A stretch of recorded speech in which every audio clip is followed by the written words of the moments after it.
Good evening, I'm John Batchelor. This is the John Batchelor Show. The breaking news at 9:30 East Coast time tonight, we learned that the American Air Force and Navy, we can presume, because Tomahawks were involved, launched significant airstrikes against the Islamic State at Raqqa, which is the Syrian city said to be the headquarters of the Islamic State. Joining in were allies, Arab allies. In the first minutes, it was not clarified, but now we have Saudi Arabia, UAE, Qatar, and Bahrain are mentioned. Those are the Gulfies. No clarification of how they joined in. Certainly Tomahawks and Predator strikes are U.S. So I turned to my political professionals, John Fund of the National Review Online, David Drucker of the Washington Examiner, and Thaddeus McCotter, WJR, the great voice of the Great Lakes, because now presenting with less than 50 days to go to the campaign, the election, the Obama administration has acted on the president's words of September 10th. The strikes going out on the autumnal equinox, September 22nd. It's coming dawn in the theater of operations. The strikes on Syria are the first that the United States has launched. These many years of the Syrian civil war, they're launched against the Islamic State. The question is how this will affect the Assad regime and the other parts of the Syrian revolt. Gentlemen, a very good evening to you. Mr. Fund, I begin with you. The president has now acted. I note, however, that within these last hours, the Washington Post, a newspaper editorial board, certainly sympathetic to the Obama administration and its challenge with the Islamic State, publishes from the editorial board a very tough editorial on the president. It didn't take long for the Islamic State to exploit the weaknesses in the President Obama's campaign against it. And it goes on to detail how the president has not only not acted, but also has let down the allies, the Kurds, who are flooding across from Syria into Turkey in flight from an offensive launched by the Islamic State. So, Mr. Fund, the president now bombing in Syria, does this satisfy his critics? Good evening to you, Mr. Fund. Well, it certainly means that the president has been rattled by his critics, which now include Leon Panetta, his former Secretary of State, which now include indirectly his own military advisors on the Joint Chiefs of Staff, which include a growing number of people on Capitol Hill from his own party. So the president clearly has decided that he had created the appearance of weakness. And this, operating very suddenly after months of hesitation and caution, is clearly an attempt to get ahead of the story, to get ahead of the critics, and to quiet them and change the subject. And it's also good policy. Mr. Drucker, the president launches Tomahawks and aircraft, fighters and bombers. We're told that there was participation from the Gulf states. Does this satisfy what he said he would do on September 10th when he made the speech to the nation? Good evening, Mr. Mr. Drucker. Good evening, John. And look, I don't know if it fully satisfies what he said he would do, because it's too early to get to a point where we know we are degrading and defeating the Islamic State.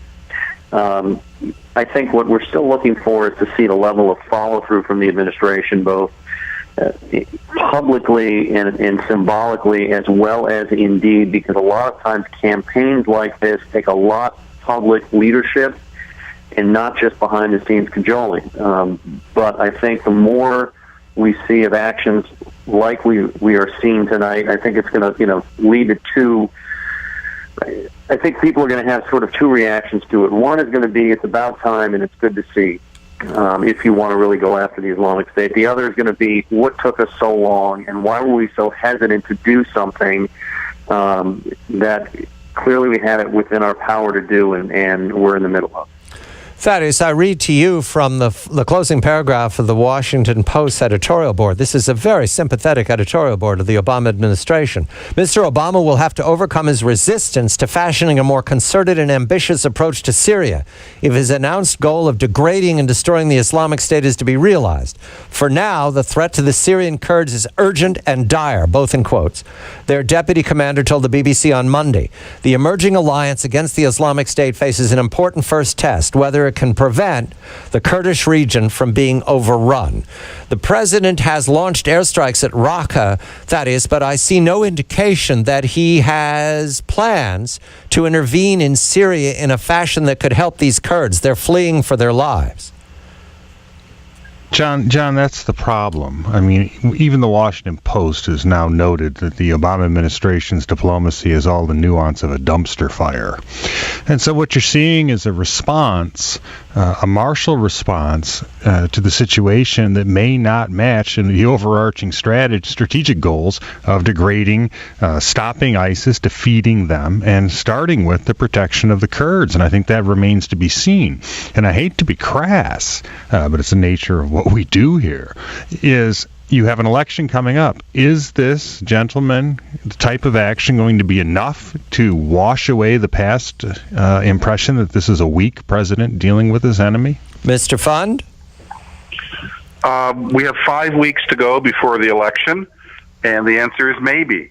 The president, if he shows significant progress in degrading and damaging ISIS, if the refugee flows are stanched, the president can claim a belated but legitimate foreign policy success. Although, obviously, even his friends say this will take 2 to 3 years to fully engage the Islamic State.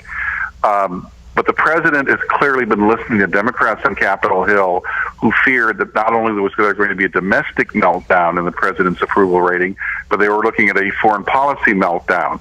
And that twin combination would be devastating to Democratic turnout, because chaos in the world doesn't so much convince Democrats to vote Republican, but it can convince them to stay home because they're so dispirited with the lack of leadership. Mr. Drucker? Well, look, I'm not sure how this is going to shake out politically. I think what's important to note here is that for 6 years, the president has been so focused on ending wars that he would never speak of any military conflict as winnable and never talked about anything as though he intended to win. And even Afghanistan, which at one point was the good war, the surge in Afghanistan was all about when it would end, not about how it would end. This is the first time the president has talked about a foreign policy issue like this, a military issue, in terms of his goal being to win, to defeat the enemy. And I think part of his political standing and part of how voters feel about chaos or not chaos in the world is how much he is willing to act like a wartime president and sell it.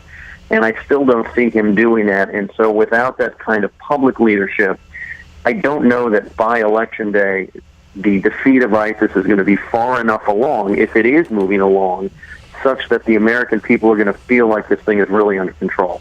Thaddeus, the Pentagon is telling us this will be an hours-long bombing campaign on Raqqa, which is a city that's under the boot of the Islamic State, with lots of civilians in it. Is that a challenge, Thaddeus, that the United States now has to watch it launch bombs against what you'd have to say are hostages being held, human shields being held against their will in Raqqa? Has the American public been prepared for that, Thaddeus? I don't know. I don't know if they have, John. I think the American public wants to see some action. But as you rightly point out, there's going to be propaganda blowback. You can already see the videos being made whereby they show, quote-unquote, innocent civilians that have been harmed by the United States. And the United States, the people of the United States believe that we are, and I rightly so, moral people who do everything we can to avoid that type of tragedy. So I don't know that they've been prepared for it. I also go back to my old school thought that I wish the military wouldn't necessarily tell the enemy how long we're going to be bombing them.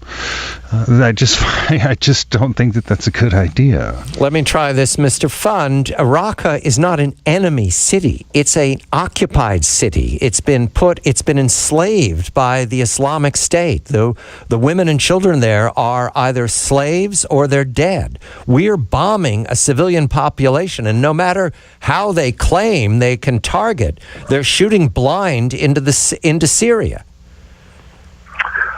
I think there will be civilian casualties, and believe me, we'll hear about every single one of them, and probably some that didn't happen either. But the lack of leadership credibility the president had created meant he had to do something. Right. So the fact that he's willing to take the risk of having, bodies paraded in front of television cameras of children and women who were killed by American airstrikes obviously shows how politically sensitive and vulnerable the president has felt he became. David, we went through the Gaza story. I was there. I got rocketed. This is Gaza times 1,000, David. This is not the IDF operating in a very limited area against tunnels. There are tunnels in Raqqa. There are tunnels in Mosul. What we saw where the arsenal was kept underground in Gaza by Hamas, we'll see in Raqqa as well. I don't think the American people have been prepared for civilian casualties or to have that scale of propaganda thrown at us, David, the way it was thrown at Israel.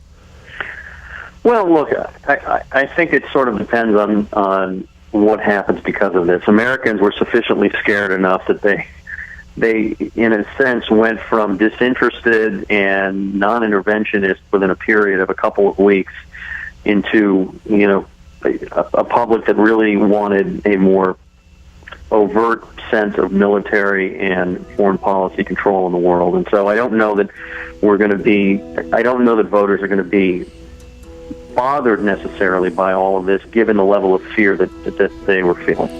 When we come back, we're going to turn to the world responding to the reports of American and partner strikes in Raqqa. For example, Dateline, Moscow, September 23rd, where it's coming morning. Russian President Vladimir Putin has held a telephone conversation with UN Secretary General Ban Ki-moon to discuss the fight against the Islamic State. Mr. Putin and Mr. Ban exchanged views on pooling the international community's efforts in the fight against the Islamic State.